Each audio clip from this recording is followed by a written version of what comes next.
are recording this webinar, and we'll be posting it later for people that couldn't attend at the last minute. We have 44 people sign up, and there's 25 people in the room right now, so we may still be joined by some others. And feel free to drop in and out as you need to in the next hour. I'm here hosting this evening. Feel free to start your video or to keep your blank. That's up to you. Doesn't matter one way or the other. I'm hosting tonight for Sarah Heinzelman, the PD chair for PETE&C, who needed to be teaching a class, one of her graduate classes this evening. So we wish her luck with that. And I welcome all of you to our PETE&C webinar that we're hosting this evening. As you've come in, I appreciate those of you that have muted yourself. I've taken care of muting a couple of you too. And we're here to talk about what PETE&C is going to be like this year. Well, why do we need to talk about what PETE&C is going to be like this year? PETE&C is going to be a very different experience for us because it's the first time the conference has ever left Hershey. So we, as a governing board, and that is not just PACT. If you're not aware, PETE&C is a conference that is put on by 4 organizations, PACT being one of those, and then also PASBO, the Pennsylvania Association of School Business Officers. PDE has a hand in things, as does PAIMS, the intermediate network around the state. And so we decided to experiment with things this year and move PETE&C to the west end of the state. And that's why you're all here, to kind of get a heads up for what this is going to be like. I'll offer some insights throughout the evening, but I'm going to let most of the talking be done by our 3 guest panelists. Brandon Lutz, the program chair for PETE&C and the past president for PAECT. Brandon, you want to say hello? Hi, everyone. Excited to be here. Okay. We've also got with us Gina Ligori, who is from out that direction and can give us some insight on some of the cool things to see and do in Pittsburgh. Gina?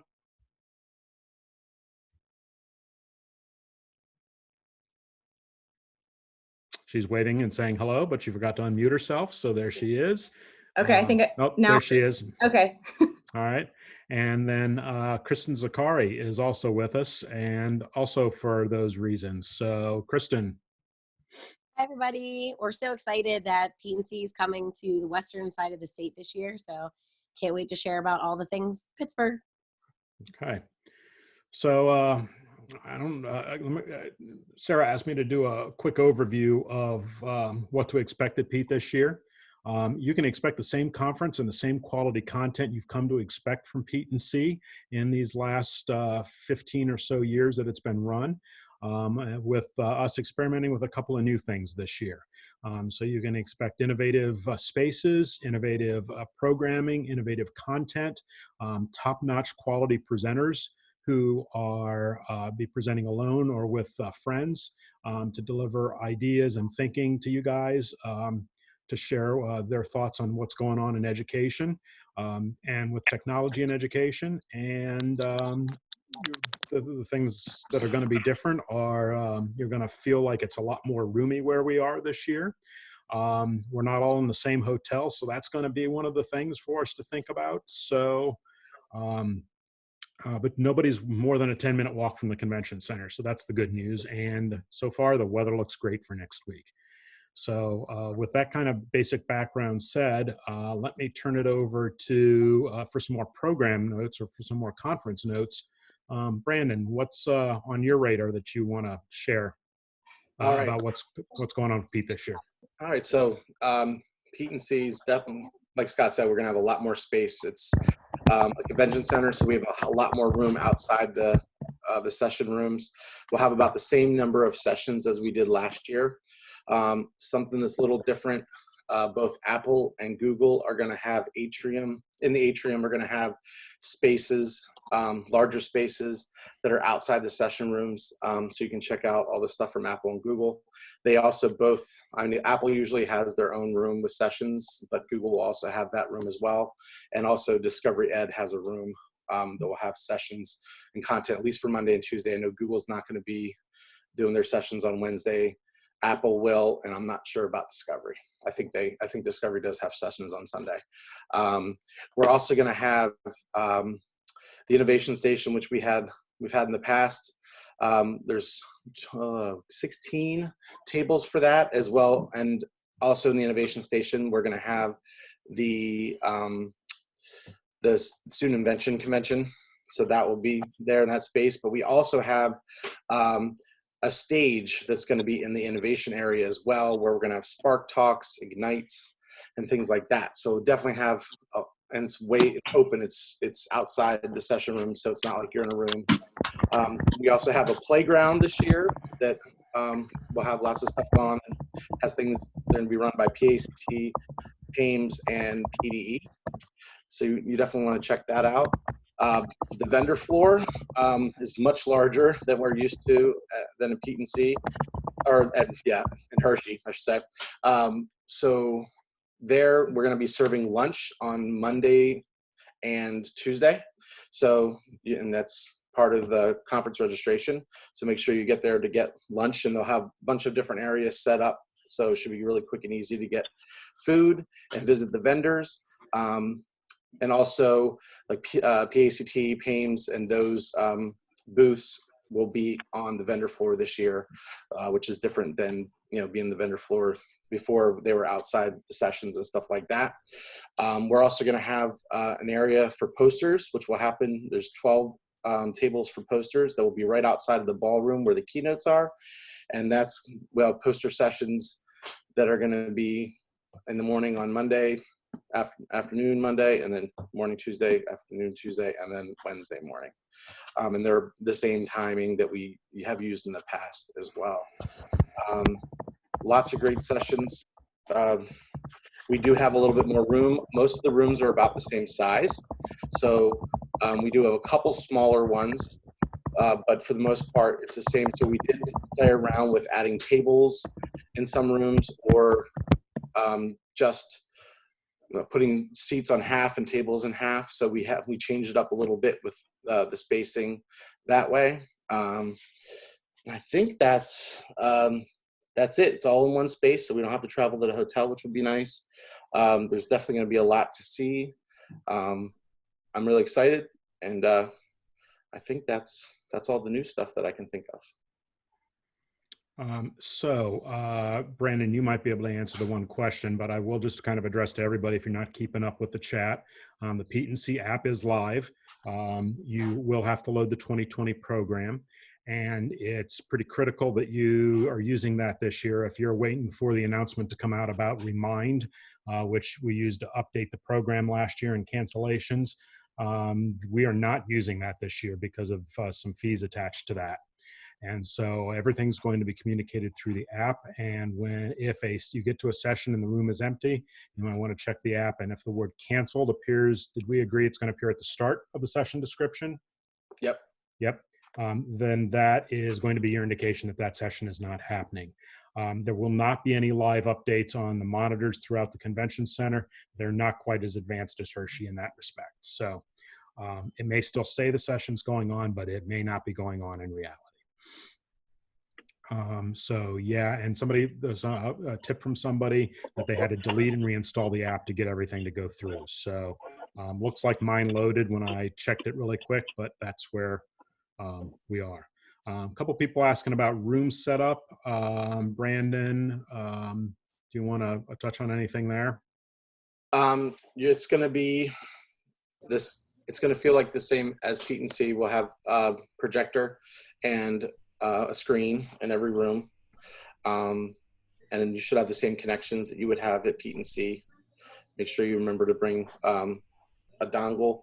I think it's going to be HDMI. That's the connection, if I'm not mistaken. Trying to think what else.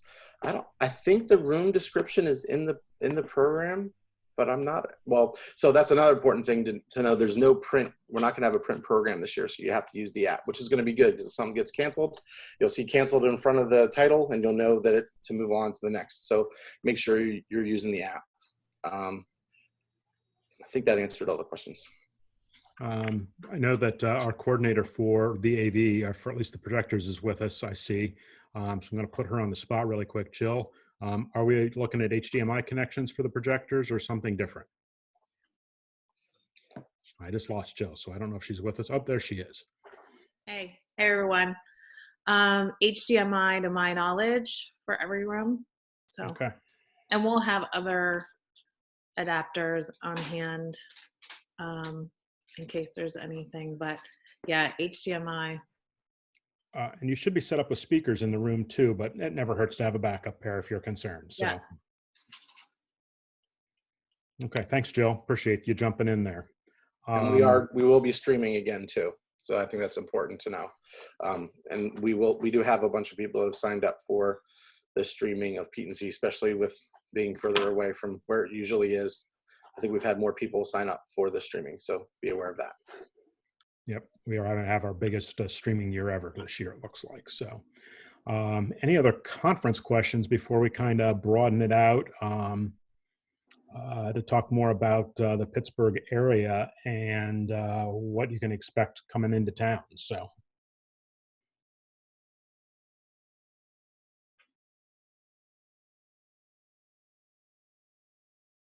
Try to be a good teacher here and use my wait time.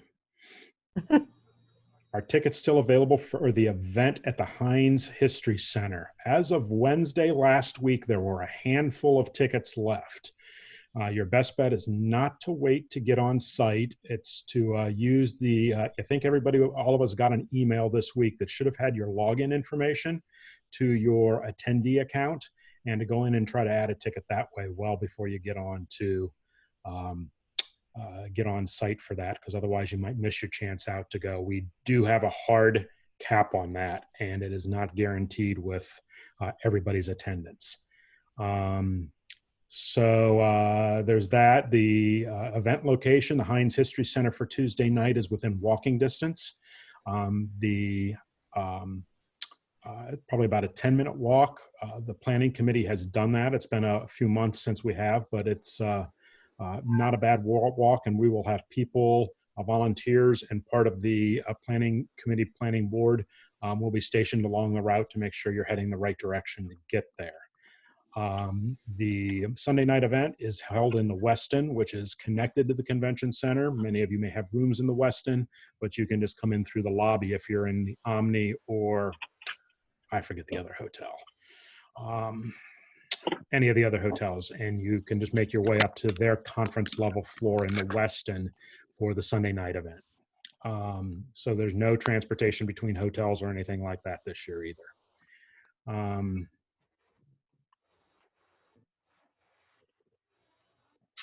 Let's see what else is popping through right now.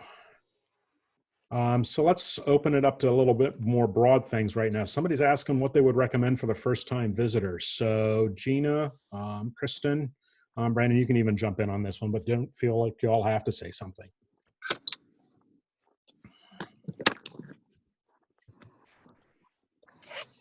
Gina, looks like you're going to start to kick this off. I was going to say, I'm here.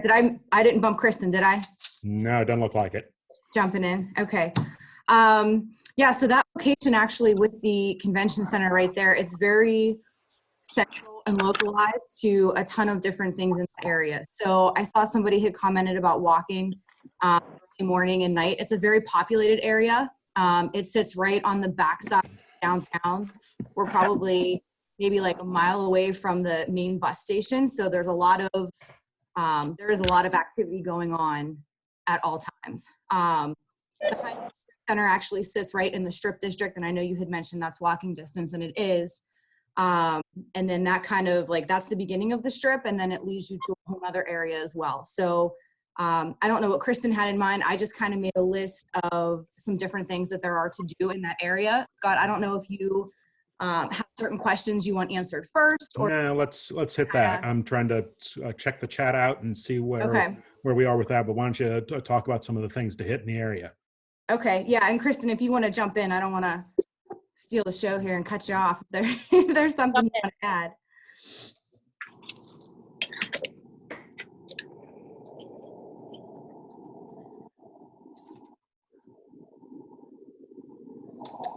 Yeah, so it seems like the main hotels that are down there, you're about 1 block over from Penn Avenue, which has a bunch of bars and restaurants, and some really good nightlife that's on that side. If you go about a mile the other way, you're gonna hit that strip district that I was talking about, and there's a lot of areas there for, there's different restaurants, different food, different shopping vendors. If you go right across the river, which you could walk, it might be a little too cold. If you're gonna drive, it's maybe like a 5-minute drive. It would take you over to the North Shore where our ballparks are. And then there's also a bunch of restaurants that line that area. The Carnegie Science Center is over there. Andy Warhol Museum is over there. Trying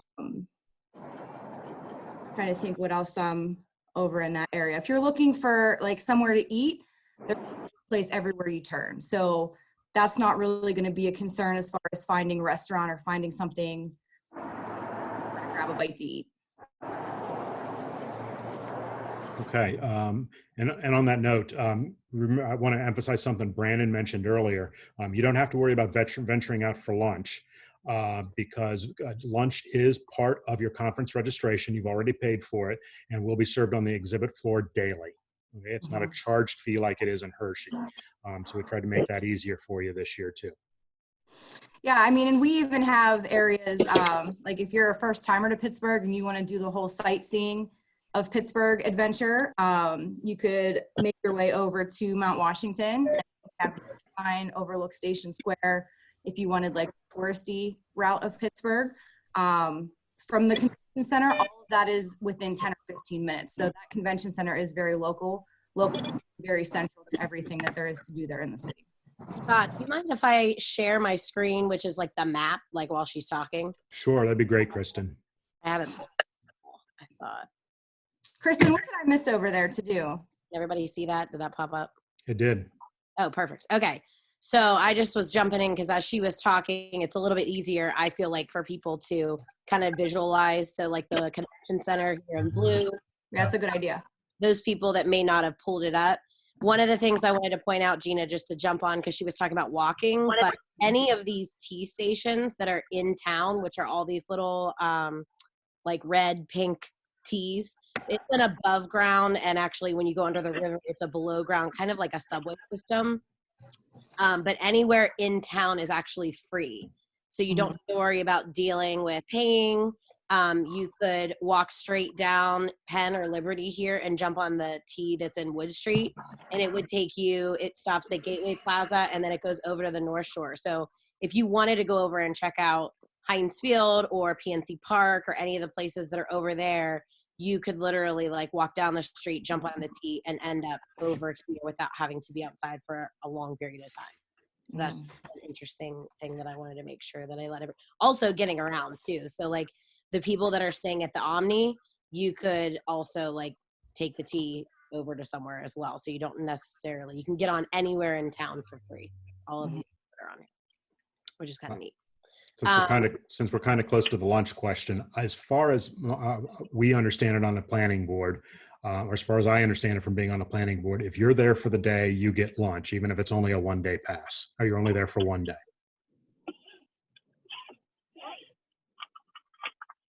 All right. What else did you guys want to hit about? There've been a lot of questions about parking, and I knew I'd seen a note about that someplace. So. Questions. There is a parking garage attached to the convention center. It's pretty large. They use it for the marathon expos and things. I've never had an issue finding a place to park, even on a marathon weekend, which I know brings in a ton of people to the convention center. But this parking garage right here is the one that's like almost directly attached to the convention center. So I would say that would be the first place to try.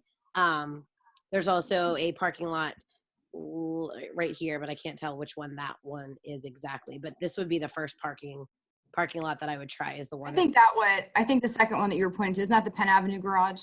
It could be, yeah. I think that's the Penn Avenue garage. So if you're coming in for the day, you would definitely want to do that. It is like a lot of levels, so you'd want to leave yourself enough time to like find a place to park and get down where you need to be. So. Yeah, there are outdoor parking lots as well, right to the entrance of the strip district, which would be, and I don't think it's going to show on my screen, but if you want to point, like it's going to be a little bit further out. They are probably a couple bucks cheaper, but you are going to have to walk a little bit to get back to the convention center. This note on the map, which is available on the PETE&C website, I don't have the exact page up right now this evening, is the park, where we strongly recommend that you use the Park PGH site. And there are other apps out there that you can negotiate or get price at a discounted rate if you promised, like if you're coming in for 2 or 3 days, you promise to park and not leave your spot for the entire time that you're there. You might get a better rate than you would otherwise. Yeah, so for those people that are like staying, you're in the area for dinner, but maybe not attending one of the dinners that are, you know, held at the Westin or held at the Convention Center. If you are staying like at the Westin, this Penn Avenue, like I said, right here is kind of a newer up and coming area. There's a really cool restaurant. It's actually 3 levels. It's called Emporio on the bottom level. So it's all meatballs, all different types of meatballs and kinds of meatballs. And the middle level is more like brick oven pizza. And then they have a top level that they call the beer garden, but they also sell like snacks and things. But it's actually 3 different levels. And that's right here along Penn Avenue, which is kind of neat. And if you walk down Penn Avenue and kind of turn, I think it's around like 6th Street here, you end up in the Cultural District, which is where the Benedum Center is, and all of the different like shows that come to Pittsburgh. There's a bunch of restaurants around there as well that a lot of people might go to if they're seeing a show or anything like that. So you can always venture down that way as well, just if you're looking for places for dinner, even since lunch is provided. Yeah, and there are places all along there. So even if you don't see something in the beginning, maybe walk down another block, and Penn Avenue, 6th, even 7th, they're lined with places to eat. All right, so I might not be from Pittsburgh, but I went to school at Duquesne, so I know Pittsburgh a little bit. If you don't mind an Uber trip, the South Side is an amazing place to go as well. Sorry if I stole that from you guys or not. No, you're good. One of my favorite places for wings is Fatheads, so I have to throw that out there. If you get a chance to get out that way and hit Fatheads, absolutely love it. And there's a ton of great bars and restaurants out that way too. So I plan on taking a trip. Maybe it might be a little late night, but taking a trip out there, hit a couple of the bars. Any other questions? So lots of little great attractions too. One of the most famous things, I think, well, one of the famous things Pittsburgh's known for are the inclines. The 2 that exist, and both of those are within close distance of the convention center. So if you want a great view of the city from up high, you might want to watch yourself if it's not rush hour. Half hour, 45 minutes to get over there and take a ride and come back down. I think it's $250 or $350 I saw, because I haven't got around to doing that yet. So I'm checking that out for shortly after my arrival to Pittsburgh this time, to make myself some time to do that. And you can catch the T. You can catch a T to get out there. I think it might cost because you go across the river, right? But the T would go until Station Square. You can't go through the tunnel. Okay, so it's still free there? Pretty sure it's inside the tunnels. Perfect. Okay. So a couple things that went by related to the conference in the early chat. And if I missed something, feel free to come message me or put it back in the group again. So there was some talk about registering for the other events. So I did emphasize that for the Heinz Center, try to do that now. If there are any PACT members that have joined us tonight and you want the banquet with us in the Westin on Monday evening, please get online and order your tickets yet this evening, if at all possible, for that. It's an unusual situation dealing with the Westin after dealing with Hershey for all these years. And if we don't get dialed in on our numbers, we're looking at some upcharges that we don't want to have to deal with. So please take care of that in advance if you at all can. Somebody asked about finding the innovation space. That is, Brandon, am I right? That's if you're standing in front of registration, that's just immediately off to the left. Right. If so, you'll see the river, and the registration. If you go right, it's Innovation Station. If you go left, it's the playground. I was confusing the two. Thank you, That's Brandon. Right. And you base it on where the river is, and it's really beautiful there. Huge glass windows. It's going to be awesome space. Yeah, it is a great space, and just great to check out watch some of the long trains moving through town if you're into that, because they do a nice sweeping loop across the river and then down the other side past the stadiums there too. So sometimes it's worth it to watch them work their way. I mean, it's an incline in there too. So to watch them try to work their way up and down the hill. So great space there. You can see a couple of the city bridges, hint, hint. Especially if I guess I'll mention now the goose chase that PACT is running for its members. So hint, hint, you don't have to go outside to get a picture of the bridges. Okay. Let's see, other things that went by. Somebody was asking about walking. Brandon and I have both walked very late at night. I've done it solo. Brandon, I don't know, I think is usually coming back with a group late at night when we've been out for things. So I've been out as far as the Omni and walked back to the Westin. I've always felt pretty safe, but I watch out for what's going on around me. Might want to make sure you're with somebody if you're unfamiliar with the city or not comfortable in the city, just to make sure you're okay. So that would be my advice on that. I don't know, Kristen, Gina, what do you guys think about that? I would agree. I mean, I've definitely been at the convention center and, walked from the parking garage myself and always felt really safe. Like Gina had said, that area is really well populated. There's a lot of restaurants and bars, but, use the same caution you use anywhere. Like you said, be aware of your surroundings. And if you can have like a friend, or two, to walk back with, that's always a good idea anywhere, no matter what you're doing. Got somebody asked about the Westin? Yeah, a couple questions about the Westin. Do you want Sure. to take those? You want me to field those? I'll take them. So the Westin is right next to the convention center. There's actually a catwalk that goes across from the Westin to the convention center. I've never actually crossed it, but you have to go up to go over. There's also a restaurant there called what is it? Bill's Burger. I have the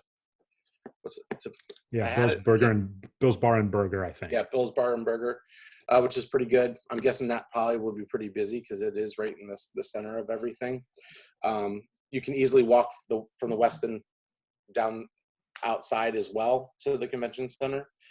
Was that all the questions for that? And so the conference level at the Westin is I believe it's on the second level. If it's not, it's the third. You can get there by escalator or elevator. And the KTI event takes place in that same convention center space. I don't have the exact name of the room yet. I'm working to get that out to the PD committee and the team planning that tomorrow so they can publicize that for last minute planning purposes. And all the Sunday sessions are actually in the Westin. That's important to know. So we don't have the convention center for Sunday. We have the Westin for that.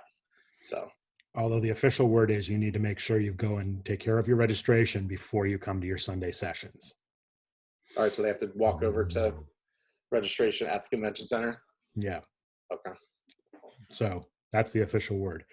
I think the only other question I saw was dress the Heinz Center for the Heinz Center event. I would call it casual. You don't need to get dressed up or anything like that. I'd call it along the lines, if you did the Chocolate World event last year, along those lines of dress. Really, there's no reason you need to dress up. You can go school casual, Friday casual with jeans and nice shirts and stuff like that for the entire conference, but you will see people in normal school clothes too. So whatever you're comfortable with, that being out and about and traveling. So if you Debbie was asking where the Westin is, as Brandon said, right across the street from the convention center. And if you find the sinkhole, it's right in front of the sinkhole too, or the sinkhole's right in front of the Westin. Apparently that's not fixed yet. No worries. It's not getting any bigger. So is that part of the goose chase? Yeah. Right. Is that a question? I don't remember. That's a great probably ought to be. So yeah. So you do, hopefully GPS is caught up on that. You can, if you're staying at the Westin, get into the circle out front to drop off luggage and things like that. But the road, for all intents and purposes, right in front of the Westin is closed to through traffic right now. Somebody's asking for tips for the first time PETE&C attendee. How does it flow? Any recommendations for what not to miss? I'll turn that over to any of you because I know you're all longtime PETE attendees.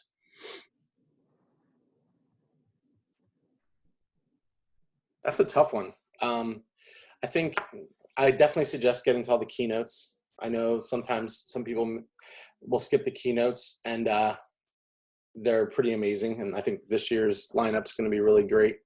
And then for me, it's just, pick what sessions look good to you. And then definitely I would suggest trying to check out the posters and innovation in the playground. It's definitely going to be different.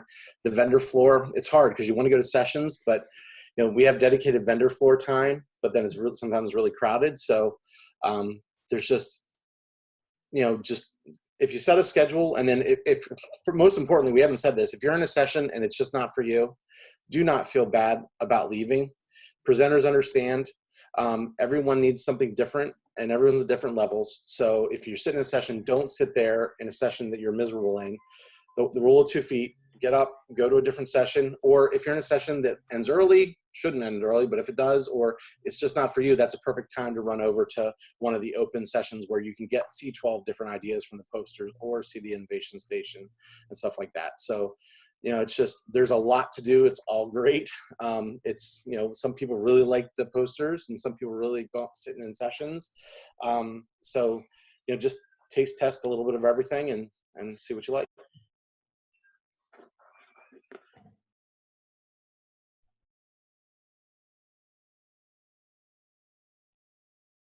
Gina, Kristen, you guys have any tips that you want to share for the conference?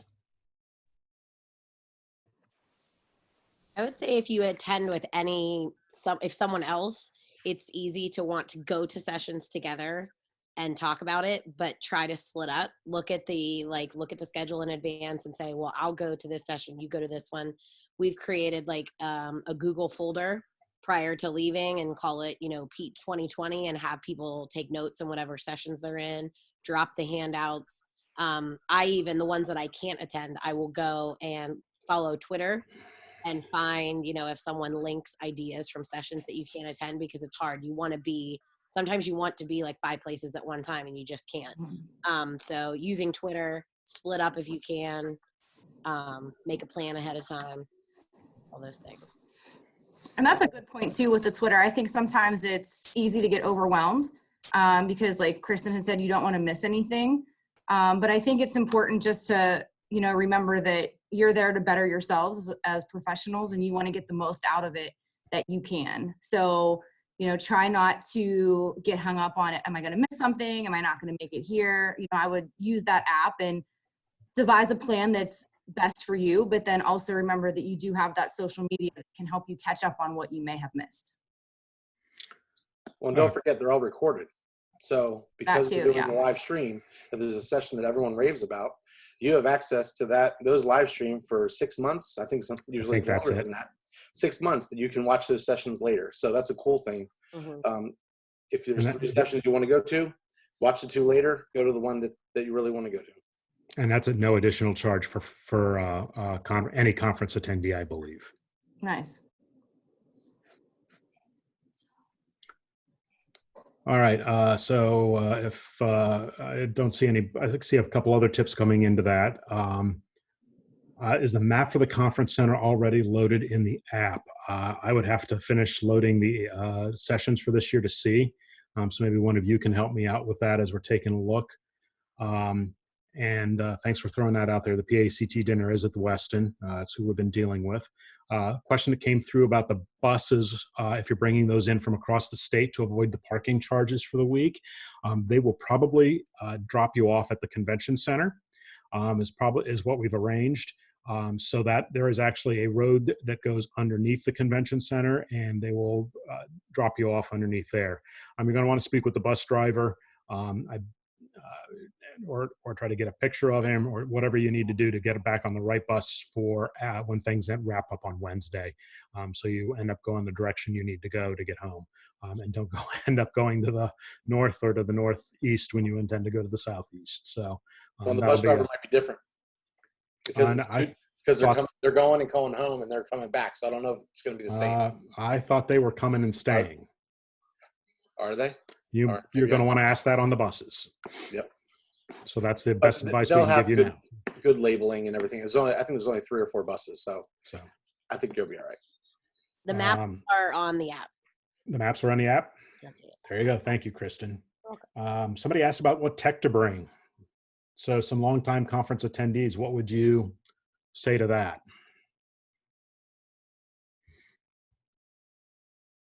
And it doesn't have to be our three panelists. If there's any other longtime conference attendees on here, you want to throw an answer to that in the, Jill, you want to pop in on that? Sure. Yeah. I mean, for me personally, I like an iPad and my mobile device. Like, I don't lug a laptop around. I used to, not really anymore, but that's really preference. Make sure you have your headphones or your AirPods or whatever you might have. But yeah, I mean, that's really about it. Anyone else? Thoughts? Rob Willis is messaging me and saying Chromebook, charging tools, and a phone. In the chat, Sue Allen's mentioning she gets along with her iPad and a Rocketbook. I wholeheartedly endorse that approach as well. Anybody else? I would definitely bring chargers, and I also bring a power strip for the hotel room because there's never bugs. Nice tip. And we are in with two of the hotels at least are classic hotels, I would say, long-time hotels that have been updated nicely, but never. I agree with Kristen. Never enough power outlets in hotel rooms. So power strip.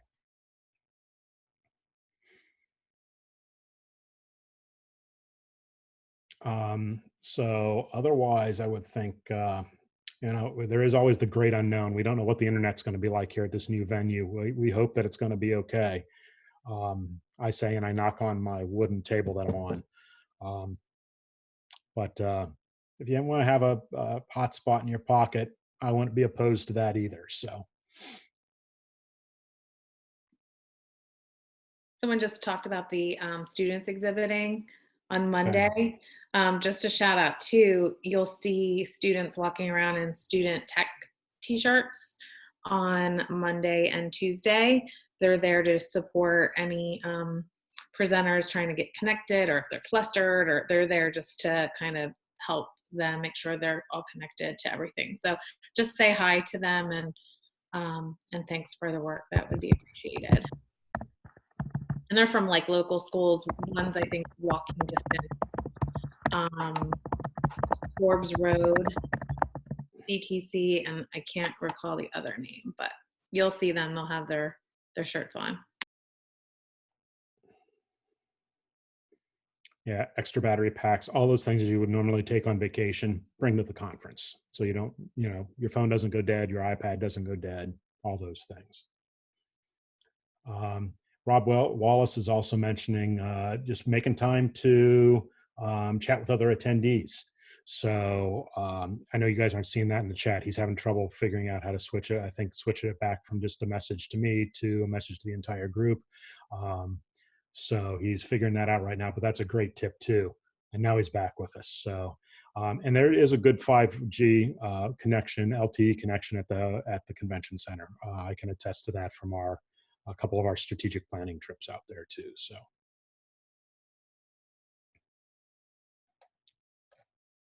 What is the Twitter handle for the conference? Do you mean the hashtag, Debbie? Okay, so the hashtag is just simply, I will put it in the chat. It's actually, I've got to make sure I don't just private message it to somebody. This is the hashtag. And that will, for now and forevermore, be the hashtag for the PETE&C conference. Get it out of your head that we have to attach a year to the end. I know we've been using PETE-19, PETE-18 for the last few years. We ran into a slight problem this year. There's a rather prominent person using PETE-20 right now for his own political gains, or his attempted political gains. So yeah, PETE&C. Hence now and forevermore the hashtag for the conference. We're about 40 minutes in. So yeah. Hey, I'm sorry. Did you mention anything about the micro-credentials? We have not. You worked on those a lot, so why don't you go ahead and speak to those? Yeah, absolutely. So This is actually our third year of offering micro-credentials, and we actually have grown our catalog to have an extensive offering. So if you search on, it's right on the PETE page. You'll see over in the kind of table of contents, there should be its own page now. But we have really looked at the ISTE standards, the student standards, and the teacher standards, and tried to integrate 7 new micro-credentials on employing empowering learners, employing digital citizens, knowledge constructors, innovative designers, computational thinkers, creative communicators, and global collaborators. Those are some new ones. So if you want to earn some extra at 48 and do some of those kind of 3 short tasks that are involved and submit those, that would be great. We also have our oldies but goodies. We have Got Game, Puzzled. Those are all on about learning and implementing games in the classroom. Future Proof, Zen Garden, Exit Sage Right. So they're all listed there. But they're all through the PSU platform who we partner with. So everything should be there if you have any questions, or you know of anyone that wants to kind of go through this experience. Questions, you know, make sure you send them to me. My email's there on the website. Thank you. Thanks, Jill. That's always one of the elements of PETE that we're trying to grow, and we're trying to make people aware of that. So so a way to just kind of augment your conference a little bit and think about it a little differently. So, all right, as I was about to say, we're about 45 minutes into this, so we're going to start considering wrapping up here. Are there any other questions? Trying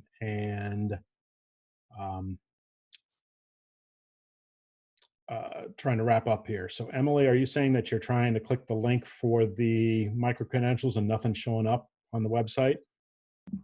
Yeah, it's Emily. I unmuted myself because I figured it was easier. I went to the PETE&C website and I went on the digital badges and credentialing, and I clicked on the link at the bottom, and I get just a wait page. There's nothing there. Yeah. Okay, so it's not just me. Okay, we'll get on that tomorrow morning when they're the people that handle that are back in the office.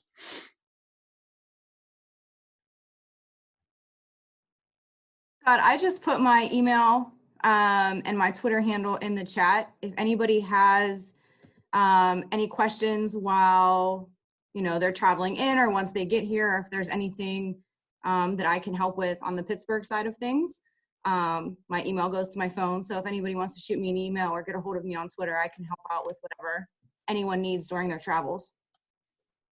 Thanks, Gina. Appreciate that. Brandon and myself will be in blue shirts throughout the week.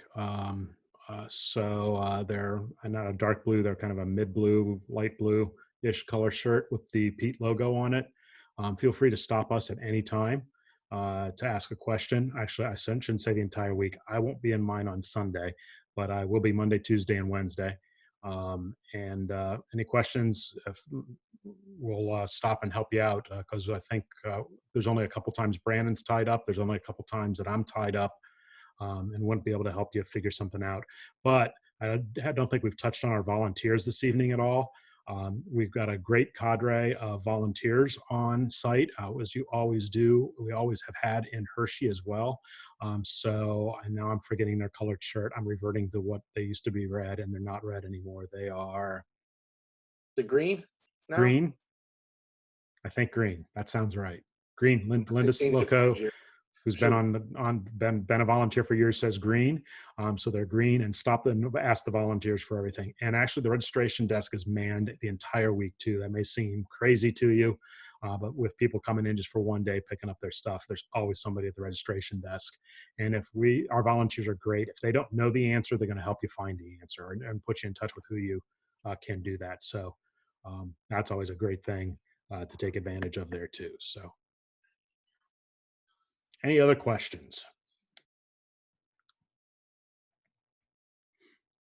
Kristen Zakari threw her email address and Twitter handle in there too, and saying the same. So you've got 2 points of contact electronically to help you out while you're on campus or while you're on site campus.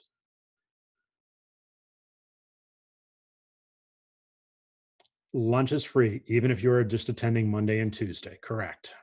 Your badge will get you onto the exhibit floor and then into the lunch area. So there's that. And so, yeah, we thank you for the thanks. I thank Sarah Heinzelman, who put this together and actually wrangled Brandon and I to commit to tonight, as well as Gina and Kristen to commit for the evening to talk with you briefly. As mentioned, all 4 of us are PETE&C members, and that's part of the reason we were grabbed to do this. And some of you, if you aren't, I would be remiss if, as president of PETE&C, if I didn't mention that we do have 2 tiers of membership, one of which is free, everybody's favorite word. And that will allow you to participate in the goose chase that's happening at PETE&C. And there's we've got a couple of great goose chase related prizes, thanks to the company, that the top 3 place winners will win if you participate in the goose chase game. So if you've never done that and want to participate, get yourself signed up and follow our social media channels. And we will be confirming that members, people that are the top point getters, are members before we do our drawings for those, because we will be putting the code out on, actually we'll be putting the code out via email, but you'll instantaneously get that as soon as you become a member if you aren't already.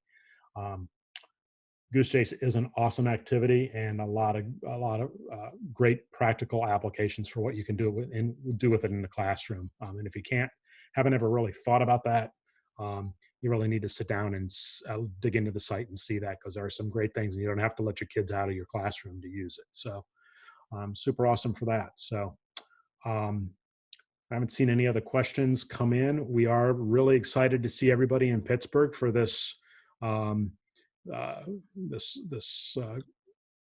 grand event that we've got planned for you, and are excited that you'll all be there. So excited that you've all registered to come.